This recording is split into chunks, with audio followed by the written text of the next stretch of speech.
experts are telling 7:30. When Japan was hit last year by a massive earthquake and tsunami, the world feared nuclear catastrophe. The nation's Fukushima nuclear reactors were inside the disaster zone. We've not heard much about them for a while, but the danger certainly hasn't passed. Experts say the situation inside the Fukushima reactor number 4 is precarious, as North Asia correspondent Mark Willisey reports from Fukushima.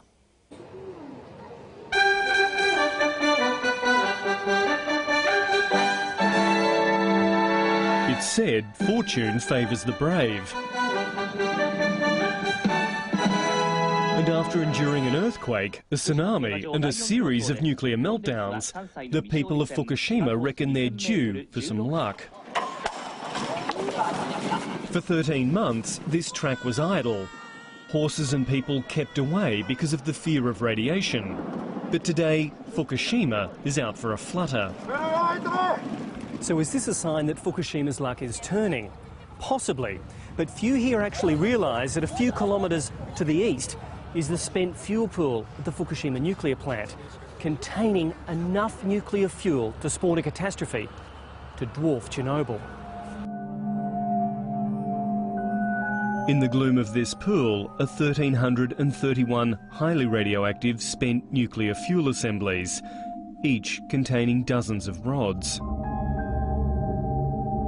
The spent fuel pool number 4 at Fukushima, based on my sort of calculations, contains roughly 10 times more cesium-137 than released by the Chernobyl accident.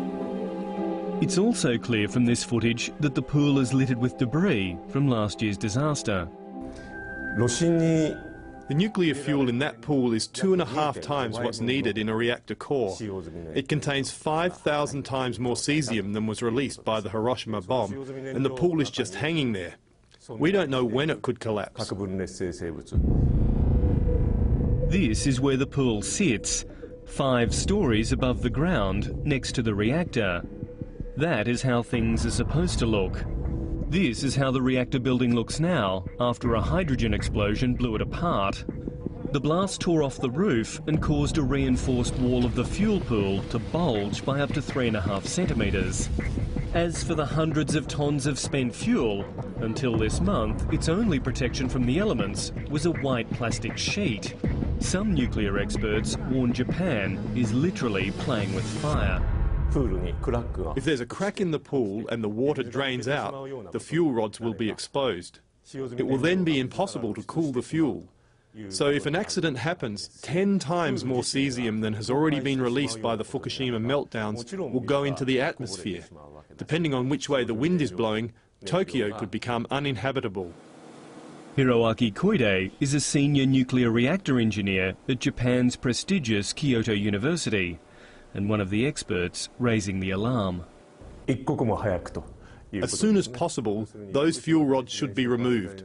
Earthquakes are striking almost every day around the Fukushima plant, so I'm praying that a big one won't hit.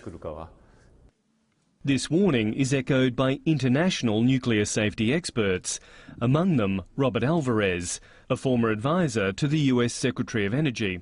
You have a very, very large concentration of radioactivity where the only thing that keeps that radioactivity from being released through a catastrophic fire is a pool of water. That pool is 100 feet off the ground in a structurally damaged building in a high-risk earthquake zone. I mean, what more can you be worried about? But the operator of Fukushima, TEPCO, brushes all this aside, arguing that despite being open to the elements and in a damaged building 30 metres above the ground, the pool is safe. We checked its condition the other day, and although there is a bulge in one wall, we don't think this will have any effect on the soundness of the pool or the building. We believe both can withstand a large earthquake. And on the matter of removing the fuel rods, TEPCO appears in no great hurry. The original method was to take out the spent fuel by a crane attached to the ceiling of the building, but that's been damaged. So we're thinking of installing a crane for this. We would like to start removing the fuel sometime next year. They have to have a heavy overhead crane. They're going to have to manipulate the spent fuel underwater constantly, put it into containers that are very heavy, involving perhaps containers that may weigh as much as 100 tons. This requires extraordinary precautions even under a routine basis. So given the magnitude of the damage, that sort of ups the stakes quite a bit in terms of the capability to safely remove this material. Ever since the meltdowns, TEPCO has maintained a veil of secrecy over what's happening at Fukushima.